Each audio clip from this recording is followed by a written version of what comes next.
Hey guitar friends, I'm excited about today's video because today we're going to talk about 3 guitars that every guitarist needs to have, and that's coming right up, so stay tuned.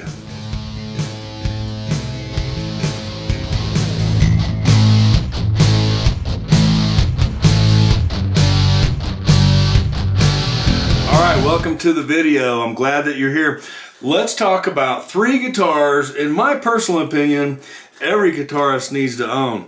Well, if you're just starting out, or you're intermediate, or you're an expert guitar player, I believe that these 3 guitars apply to all of us, and no matter what your skill level is. But you've got to start somewhere, right? If you're just starting out with guitar, and what I recommend, your very first guitar should be an acoustic guitar. And it doesn't matter, in my opinion, what model or brand of acoustic guitar you get, but I'm going to use an example here. This is my Seagull. This is made in Canada, and it's actually made out of 3 different types of wood. It's a beautiful guitar. It's kind of beat up. It's got some scratches on it, but the action on it is pretty darn good. And what I mean by action, you want to make sure that the guitar strings are low enough to the fretboard that you can play them without having to press down super hard. That's what causes a lot of beginner guitarists to give up right off the bat, is their fingers are hurting really bad. And usually it's because of the action on the guitar. So acoustic guitars are a great way to start out because it's going to help you condition your fingers. Now your fingers, they'll probably hurt a little bit at first, but if the action on the guitar is right, it's not going to hurt for very long. You just have to practice a little bit every day. Now, why I like having an acoustic guitar is because I don't have to worry about plugging it in anywhere.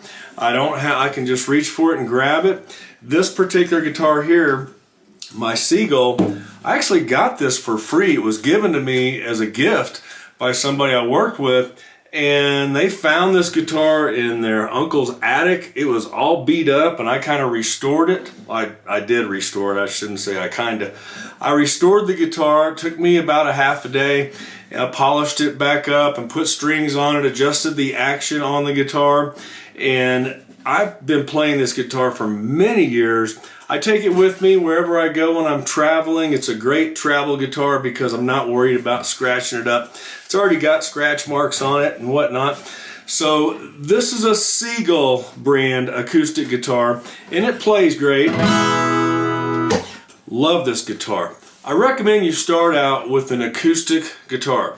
Now I'm going to put in the description links to different guitars that I think would be great for you if you're a beginner, and I'll also have some intermediate level guitars and even some guitars that we would consider on the higher end in the description box, so make sure you check that. I am an affiliate with Sweetwater, so I recommend you get your guitars from Sweetwater. They are a fantastic place to get your guitars. So we've got the Seagull acoustic guitar.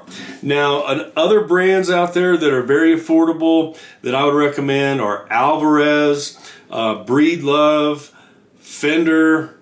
Those are all brands of guitars that are fairly affordable. So I'm not recommending that you break your bank account on your first guitar, but make sure you get one that's fun to play, that's got good action on it.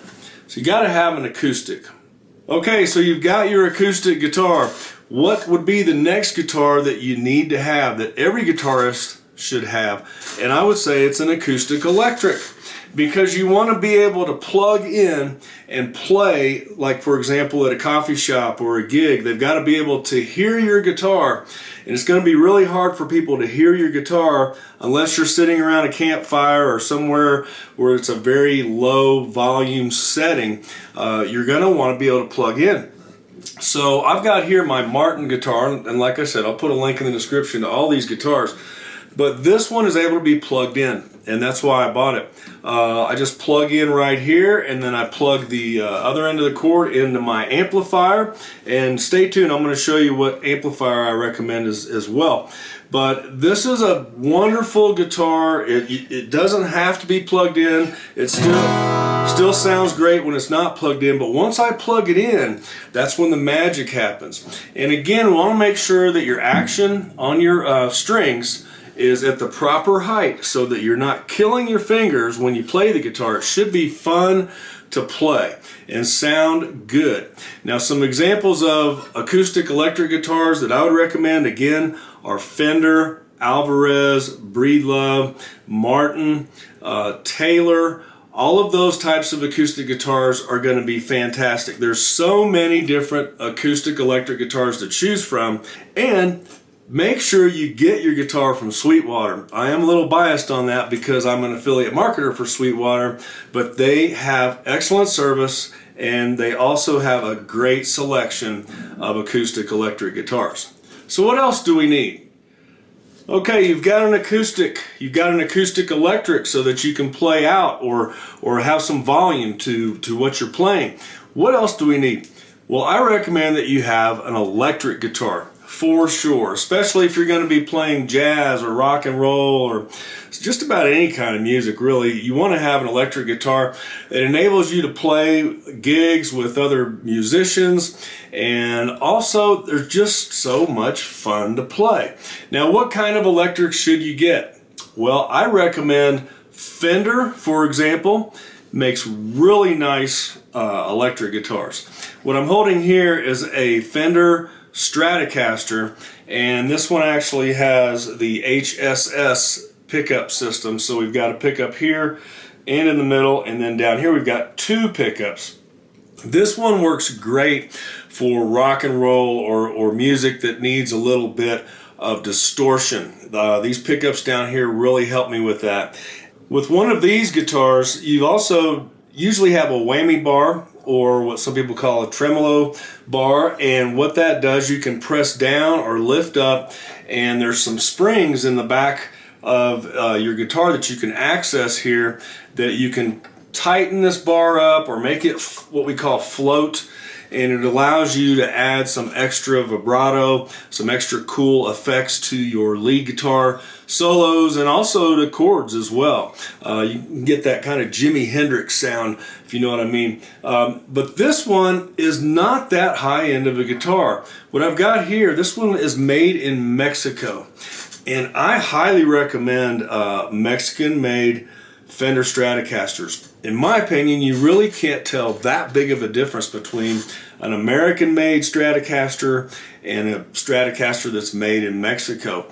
They still make them very well. And these are a lot more affordable. So, for example, this model is probably running about $600. You might even be able to get it cheaper than that.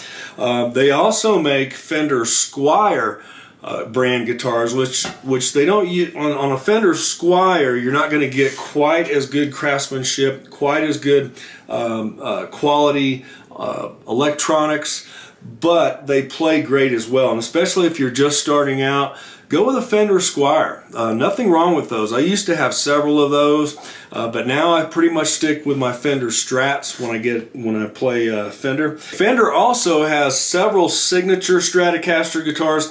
This one's made in America, and it's the Eric Clapton Signature Series guitar.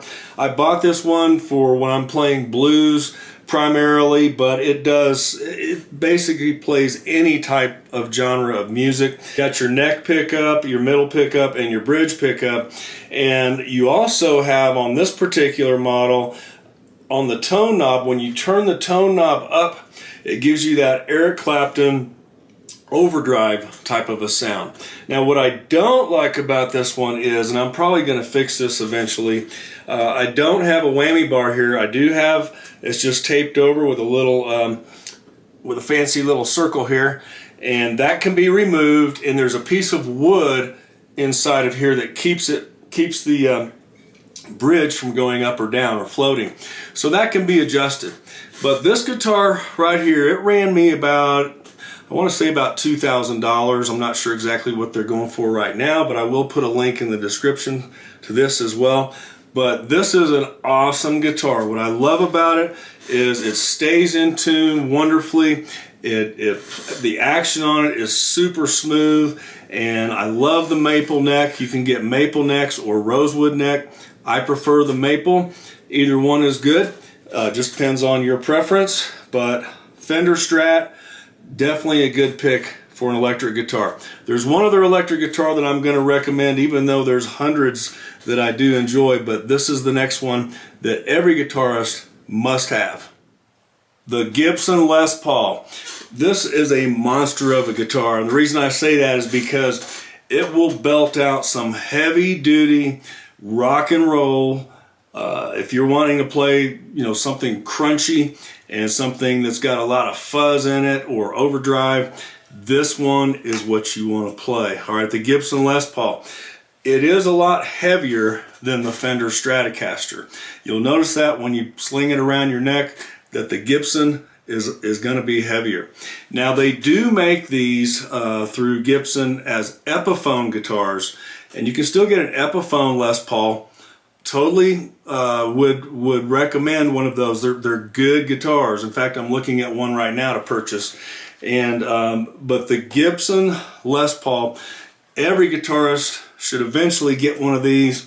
Now these guitars are going to be on the higher end as far as money goes. The Gibson Les Paul is going to run you anywhere from $1,500 and up. They come in all different colors and finishes. Some of them have pick guard here, some of them don't. You can usually remove the pick guard if you want to, which is what I did. They are made very well and they last a long time, just like the Fender Stratocaster. What you do want to be careful of though, you want to make sure that you keep this guy on a stand or in its case, because what happens a lot of times, and you can research this on YouTube, the headstock will bust off sometimes when the guitar is knocked over.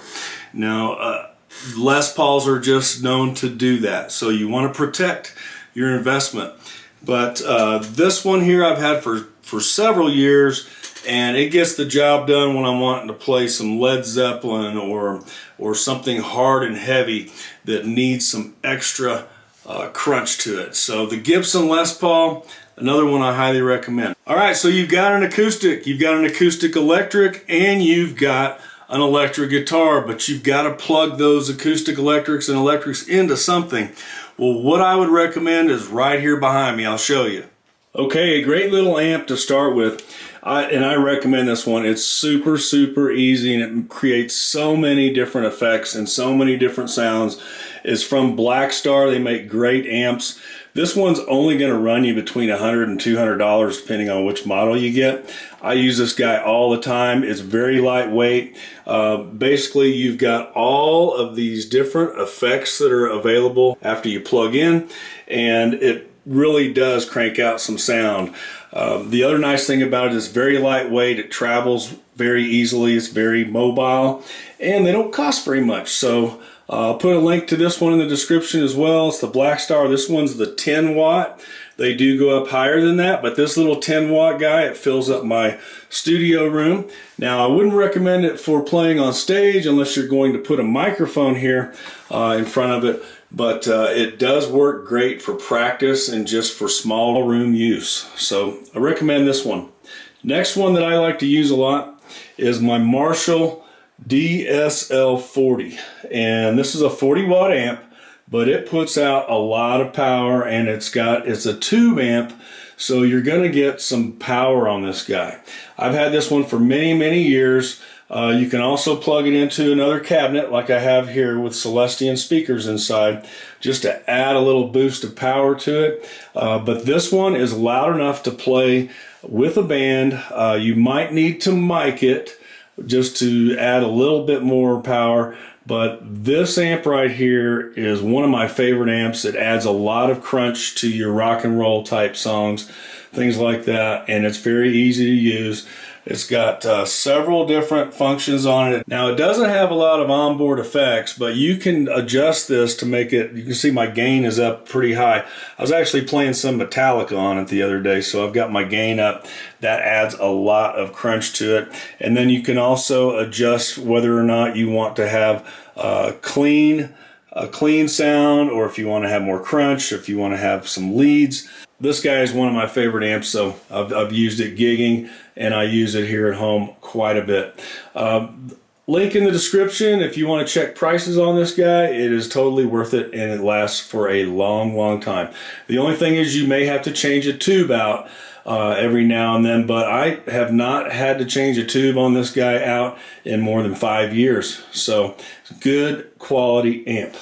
So to recap, every guitarist should have 3 types of guitars: an acoustic guitar, an acoustic-electric guitar, and an electric guitar. Now keep in mind, if you're on a budget, you could start out with an acoustic-electric guitar, and that bypasses the need for another acoustic guitar, okay?